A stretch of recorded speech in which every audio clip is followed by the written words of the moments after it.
నమస్తే. ఇన్నాళ్ళు నన్ను సపోర్ట్ చేస్తూ, ఎంకరేజ్ చేస్తూ మీ ప్రేమని నాకు అందిస్తున్న ప్రతి ఒక్కరికి కృతజ్ఞతలు. అలాగే ఈ వీడియో కూడా ఖచ్చితంగా మీకు ఉపయోగపడుతుంది. లైక్, షేర్ అండ్ సబ్స్క్రైబ్ చేసి మీ సపోర్ట్‌ని నాకు అందించండి. అలాగే ఈ వీడియో పట్ల మీకున్న అభిప్రాయాన్ని కామెంట్ సెక్షన్‌లో కామెంట్ చేసి తెలియజేయండి. ఇప్పుడు వీడియోని చూద్దాం. నమస్తే. గాణగాపురము 3:30 కల్లా వచ్చామండి.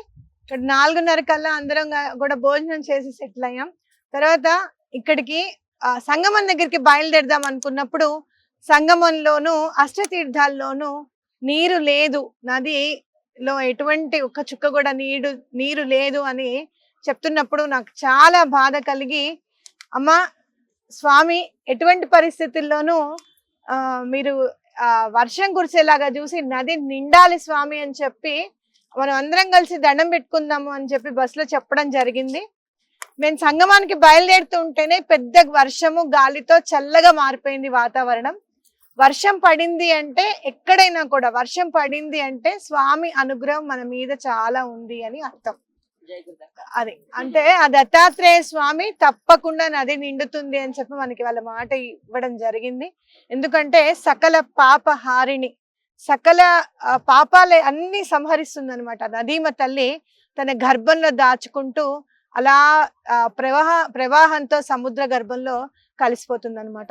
అలాంటి నదీమ తల్లిల సంగమం భీమజ అమజ నది సంగమం తీరంలో మనం ఉన్నాము.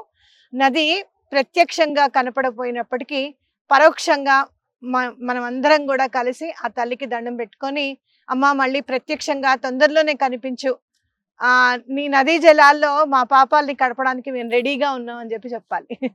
అది ఎందుకనంటే మనుషులేం కదా, ఎంతో కొంత ఏదో ఒకటి ఆలోచనలతో కానివ్వచ్చు, లేకపోతే మాటలతో కానివ్వచ్చు, లేకపోతే చేతలతో కానివ్వచ్చు, ఎక్కడో అక్కడ ఎవరినో ఒకళ్ళకి హాని కలిగించడమో బాధ కలిగించడమో చేస్తూ ఉంటాం.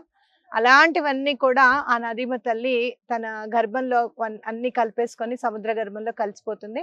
కాబట్టి దండం పెట్టుకుందాం. అయితే ఇక్కడ భీమజ అమజ నది సంగమ తీరంలో శ్రీ గురులు ఎప్పుడు నృసింహ సరస్వతి స్వామి వారు అక్కడ నిర్గుణ మఠం నుంచి ప్రతి రోజు కూడా నడుచుకుంటూ వచ్చి ఇక్కడ స్నానం చేసేవారు. అలాగే ఇక్కడ కూర్చున్నప్పుడు దేవీ దేవతలు, అలాగే మనం ఏంజల్స్ అని చెప్పుకుంటూ ఉంటాం కదా, నెంబర్స్ లో ఏంజల్స్ ని పిలవండి, ఏంజల్స్ చేస్తారని చెప్పుకుంటూ ఉంటాం కదా. అలాంటి దేవీ దేవతలు అందరూ, యోగినులు అందరూ కూడా స్వామిని వచ్చి సేవ చేసుకునేవారు అన్నమాట. అప్పుడు ఆ నది రెండు భాగాలుగా చీలిపోయి అందులోంచి వచ్చేవారట, మళ్ళీ అందులోకి వెళ్ళిపోయేవారట. అలా ఒకతను చూసినప్పుడు స్వామి ఈ దృష్టి ఇలా చూసిందంతా కూడా నీ మనసులోని దాచుకొని ఎవరికి చెప్పకు నాయన అని కూడా చెప్పడం జరిగింది. అయితే మీకు ఒక్క విషయం చెప్పాలనుకుంటున్నాను నేను. మీకు ఏమైనా దృష్టాంతాలు గనక స్వామి కలగజేస్తే, అంటే కనిపిస్తే కనుక, మీకేమైనా మంచి ఎక్స్పీరియన్సెస్ అవుతాయి కనుక, చాలా మంచి ఎక్స్పీరియన్సెస్ కొన్ని రోజులు మనసులో దాచిపెట్టుకోండి, అలా ఎవరికి చెప్పకుండా. ఎందుకంటే స్వామి పదే పదే గురుచరిత్రలో చదవండి, మీకు మాత్రమే అని చెప్పి కొన్ని విషయాలు ప్రకటన చేయడానికి ఇష్టపడతారు, కొన్ని విషయాలు ప్రకటన చేయడానికి ఇష్టపడరు అనమాట. అలాంటివి ఏమన్నా ఉంటే గనక ఏవి చెప్పాలి ఏవి చెప్పుకోకూడదు అనేది ఒకసారి ఆలోచించుకొని కొన్ని మనసులో దాచుకోండి. కొన్ని నెమ్మదిగా ఏవి చెప్పాలి ఏవి చెప్పకూడదు అనేది స్వామి మనకి చెప్తూ ఉంటారు. అయితే ఇక్కడ స్వామి మేడి చెట్టుని నాటడం జరిగింది. మేడి పుల్ల, ఎండిపోయిన పుల్లని నాటి కుష్టి వ్యాధి ఉన్న అతన్ని రోజు నీరు పోయమనడం, అది ఎప్పుడైతే చిగురుస్తుందో నీకు ఆ కుష్ఠరోగం తగ్గిపోతుంది ఆయన అని చెప్పడం. అందరూ కూడా అతను శ్రద్ధతో పోస్తుంటే మిగిలిన వాళ్ళందరూ కూడా అయ్యో ఇంత శ్రద్ధతో పోస్తున్నాడు, ఎప్పుడు చిగురించాలని అనడం. కొంతమంది అయితే మనం చాలా అత్యుత్సాహం ప్రదర్శిస్తూ ఉంటాం. ఒక్కొక్కసారి శ్రీ గురుల దగ్గరికి వచ్చి మీరు అలా పోయమన్నారు, పాపం పిచ్చివాడు వాడేమో పోస్తున్నాడు, ఏం నాయనా ఇది కాస్త చూడండి వాడి సంగతి అని చెప్పడం, ఆయన నవ్వి ఊరుకోవడం, తొందరలోనే అది చిగురించడం, అతనికి కుష్టు వ్యాధి మొత్తము తగ్గిపోవడం అన్నమాట. మొత్తం తగ్గిపోయిన తర్వాత కూడా కొంచెం మిగిలి ఉంటుంది, ఇంకా తగ్గిపోయింది స్వామి అని అంటే కొద్దిగా ఏదన్నా నీ మనసులో ఉన్నది ఏదన్నా ఉంటే కూడా అది తొలగించేసే తగ్గిపోతుంది, అనుమానం అనేది ఉండకూడదు అని చెప్పారు. మేనిఫెస్టేషన్ లో కూడా మనం అదే చెప్పుకుంటాం, అనుమానం అనేది ఉండకూడదు, మనస్ఫూర్తిగా కోరుకున్నది ఖచ్చితంగా అవుతుంది అనేది.